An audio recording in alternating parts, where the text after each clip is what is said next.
During a commencement speech on Thursday, President Obama defended his foreign policy, including target assassinations and drone warfare. Obama made the remarks at the U.S. Air Force Academy in Colorado Springs. As Commander-in-Chief, I have not hesitated to use force unilaterally where necessary to protect the American people. Thanks to our military, intelligence, and counterterrorism professionals, bin Laden is gone. Anwar al-Awlaki, a leader of the al-Qaeda-affiliated Yemen, is gone. Ahmed Abdi Godani, the al-Qaeda leader in Somalia, he's gone. Ahmed Abu Khattala, accused in the attacks in Benghazi, captured. Mohammed Mansour, the leader of the Taliban, gone. Leader after leader in ISIL. Haji Mutaz, their number 2. Mohammed Emwazi, who brutally murdered Americans. Abu Nabil, the ISIL leader in Libya, all gone. Abu Dawood, a leader of their chemical weapons program, captured. The list goes on, because if you target Americans, we will find you, and justice will be done, and we will defend our nation. That was President Obama delivering the commencement speech at the U.S. Air Force Academy in Colorado Springs on Thursday. With only a small number of U.S. Special Forces on the ground, Iraq and Syria have become new fronts in the global drone war that has launched thousands of strikes in Pakistan, Afghanistan, Yemen, and Somalia. The exact number of civilians killed by drones is unknown because the program operates in secret. We turn now to an unlikely voice challenging the drone warfare program. Former U.S. Army Reserve Chaplain Chris Antal, who recently resigned his post in protest. In April, Reverend Antal wrote a letter to President Obama detailing his reasons for leaving the U.S. Army Reserves, citing his opposition to the administration's use of drone strikes, its policy on nuclear proliferation, and what he calls the executive branch's claim of extra-constitutional authority and impunity for international law, unquote. This is not the first time Reverend Antal has voiced his concerns. In 2012, he delivered a sermon in Afghanistan and anonymously posted the text on a Unitarian Universalist website. At the time, he identified himself only as an Army chaplain in Afghanistan. The sermon read in part, quote, "We have sanitized killing and condoned extrajudicial assassinations, war made easy without due process, protecting ourselves from the human cost of war. We have deceived ourselves, denying the colossal misery our wars inflict on the innocent." Reverend Antal's superiors discovered the sermon, and he was reprimanded, nearly losing his job. Then, mid-April, he decided to voluntarily resign over his continued concerns about drone warfare. In doing so, Reverend Antal forfeits benefits that otherwise would have accrued to him through his 8 years of service in the U.S. Army Reserve. Reverend Chris Antal joins us now in our New York studio. He is a minister for the Unitarian Universalist Congregation of Rock Tavern, New York, and a founder of the Hudson Valley, New York chapter of Veterans for Peace. Reverend Chris Antal, welcome to Democracy Now! Amy, thank you. I'm glad to be here. You're still in the Army, is that right? I'm on my way out, but the paperwork hasn't been completed yet. But you have resigned. I've submitted my resignation, but the Army is a big bureaucracy, and it takes time to get all the signatures. So really, you're still a U.S. Army chaplain? I am. I can't speak from that capacity on this program, but on paper, yes. So talk about your decision. How long did you serve as an Army chaplain, and where did you serve? Sure. I served for 5 years, 8 years in the reserve, 5 years as a chaplain. And most of that time was as a reserve chaplain. I did spend about 2 years on active duty, and altogether about 6 months in Afghanistan. And talk about your decision to leave. Sure. Well, before I can talk about my decision to leave, I need to say why I got in the first place. As a minister, I was driven by compassion to care for the wounded, and as a citizen, driven by a sense of civic duty to carry my fair share in our nation's wars. I think I did both of those things during my time in service, but eventually began to feel a role conflict between my role as a military officer and my role as an ordained minister. and I couldn't reconcile that role conflict, so I decided to resign. Talk about the speech I just quoted from. Where did you give that speech? Sure. Well, it was a sermon, and it was never anonymous. As you said, when I posted it, I identified myself. I gave that sermon on Veterans Day, which was on a Sunday in 2012 at Kandahar Airfield, to a community gathered for worship in my tradition, a Unitarian Universalist service. And that was about 6 weeks into my deployment, when I had witnessed drones. I had learned about practices that violate my sense of what is right.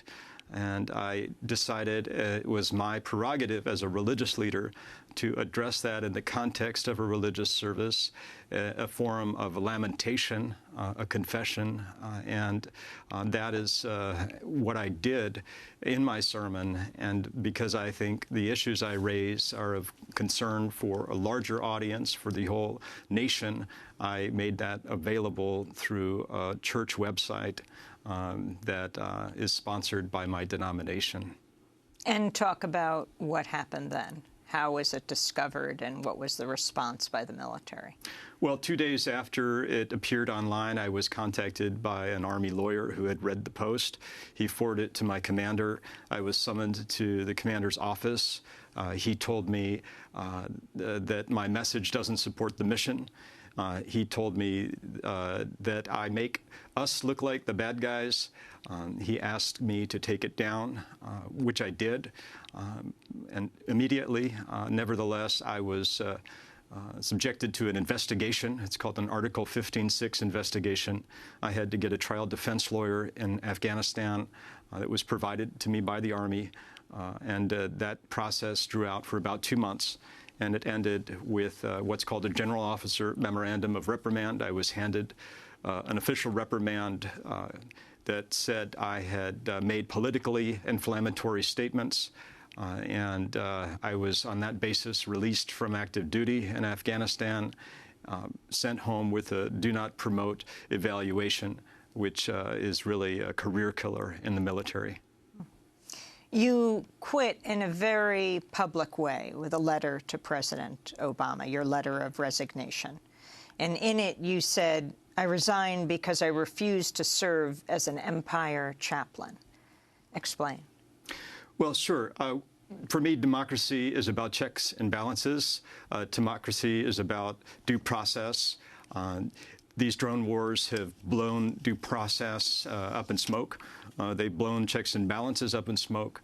And democracy is also about no establishment and free exercise of religion. We have in our nation an established religion. It's not Christianity. Jeremy Gunn calls it American national religion. It consists of the unholy trinity of governmental theism, military supremacy, and an understanding of capitalism as freedom. And as a religious leader, I feel it's my prerogative to differentiate myself from this state-sanctioned religion and speak from my authentic tradition in a way that resists these national policies. And that's what I've done in offering my resignation and stating quite clearly that I will not serve as an empire chaplain. I will not lend religious legitimacy to this state-sanctioned violence. Have you received a response from President Obama, since that's who you wrote your resignation letter to? I have not. You also have become a shareholder of Honeywell? I am a shareholder of Honeywell, yes. Is this how you plan to support yourself now? Well, I've never been a shareholder before of anything, and I only own one share. And the reason why I became a shareholder is because I was frustrated with the lack of progress through legislative advocacy. And I believe what we are facing in our country is not just a military-industrial complex that Eisenhower wrote about. It's a military-industrial congressional complex, and we cannot do legislative advocacy without doing shareholder advocacy and confronting some of the corporations that are profiting and that are lobbying our elected officials in order to influence the militarization of U.S. foreign policy. Can you talk about attending the Honeywell shareholders meeting and what you did? Sure. I've been to 2 shareholder meetings now. The first one in 2015, where I addressed the CEO, David Cody, on their profiting from armed drones proliferation. This year, I went, as I did last year, with my fellow veteran, Nick Moturn, and he addressed the drone profiting, and I chose to address Honeywell's profiting from nuclear weapons. So I asked Mr. Cody how much Honeywell is profiting from the administration's investment of trillions of dollars in the modernization of our nuclear arsenal. I asked him how much Honeywell is profiting from the administration's decision to launch a new airdropped nuclear cruise missile. And I asked Mr. Cody if he'd ever been to Hiroshima, because I've been there twice, and whether he had faced the horror that this technology produces. Your wife of 18 years is Japanese? Yes, I've been married 18 years, and we have 5 children.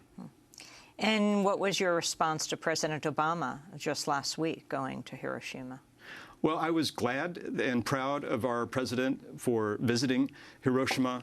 However, I am disappointed that although he talks the talk of nuclear abolition, the actions of his administration are not consistent with what he's saying. I agree that Hiroshima calls for a moral revolution, a revolution of consciousness and an awakening of America.